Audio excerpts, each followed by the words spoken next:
Allaha and olsun, mən bilmirəm kim necədir. Günah barədə məni Quranda ən çox qorxudan ayə bu ayədir.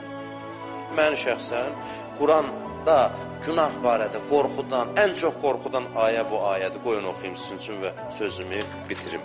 Buyurur ki, ثُمَّ كَانَ عَاقِبَةُ الَّذ۪ينَ أَسَاءُ السُّوء أَنْ كَذَّبُوا بِآيَاتِ اللّٰهِ وَكَانُوا بِهَا يَسْتَهْزِئُونَ. Buyurur ki, o adamlar ki, günah elədilər, pis iş gördülər, günahları təkrar elədilər, onların aqibəti gəldi belə oldu ki, onlar Allahı dandılar və Allahın ayələrini ələ saldılar. Deməli, bunlar əvvəldən inanırdılar.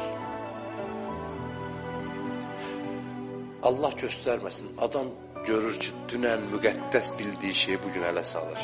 Mən görmüşəm. Dünən etiqat bəslədiyi şeyi, canımı verirəm, indi ələ salır, təksib edir. Quran bilir ki, bir adam ne üçün kafir olur? Xanım Zeynəb bunu Yezdin məclisində oxudu bu surəni, bu ayəni. Deyir ki, pis iş görənlərin aqibəti axırda bununla nəticələnir ki, Allahın ayələrini inkar edirlər. Dünən inandığını bugün danmağa başlayır.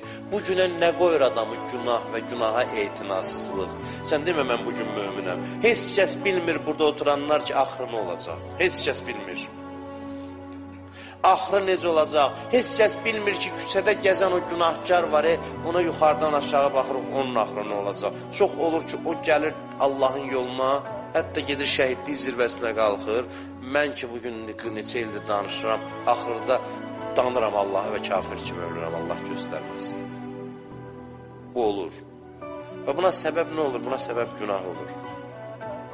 Və bu ay nə aydır? Bu ay və huvə şəhrut təvbə.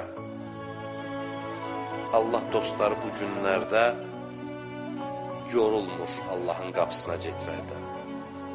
Üzrxahlıq üçün də fürsətdir. Keçmişi düzəltmək üçün fürsətdir.